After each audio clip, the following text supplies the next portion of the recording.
Today, let us continue our discussion on the Second Amendment, and let's talk about what it means.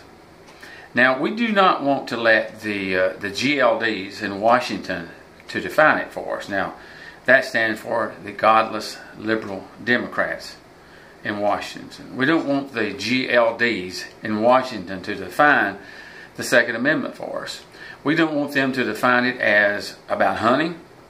We do not want them to define it about being able to protect yourself from home invasion. Because if it becomes, by that definition, then you greatly weaken your argument.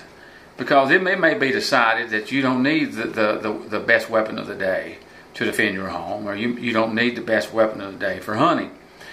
But what we need to do is just stay with what the Second Amendment says. And let's try to understand that. So often, I don't think people do. But it says a well-regulated militia is necessary for the protection of a free state.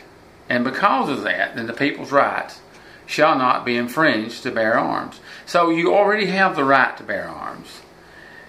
The Second Amendment is there to protect you from the government that would come in and try to limit you. And it absolutely uses the most powerful word, militia, that it could. A militia. Now imagine this for a moment.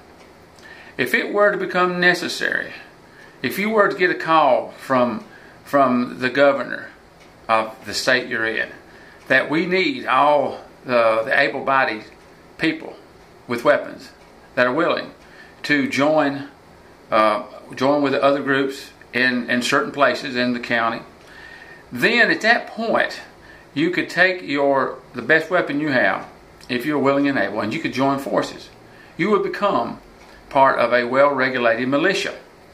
Now, frankly, I do believe that to be a well-regulated militia, it has to be tied somehow to some kind of civil authority at some level.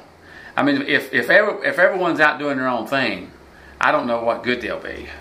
You know, if something happened major, they might be able to protect the folks they're around, but to actually be part of a group, it would be very hard if they're not part of some kind of local authority. And I'm thinking even at the county level, that you know where to assemble if you are needed to protect the United States of America. Now, if the Second Amendment being about the militia, then that is a necessity that you have the best weapon of the day.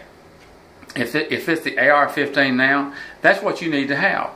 Now, what that does for you, though, the Second Amendment grants you the right to have it just in case you're ever needed to join up with others to form the militia. But you have it, so you can protect your home with it. And if you are that good of a hunter, you can use the AR-15 in hunting. So the important thing is to remember, what is the strength of the Second Amendment? And it's much more powerful when you keep it to a militia being able to fight in battle. Is you need the best weapon of the day. It can't be concluded by some judge that it's too dangerous for you to have. Well, I got to have a weapon that's going to be able to fight the enemy. And AR-15 is a good one for now. There may be something better in a few years. And at that point, you need that weapon. So don't let the GLDs, the Godless Liberal Democrats in Washington, define for you what the Second Amendment means by trying to convince you it's about hunting, or it's about just simply about your own personal protection. Because you weaken your argument greatly. But when you make it about being able to fight in a conflict, then you need the best weapon. And that's what the Second Amendment does for you. It gives you the best weapon.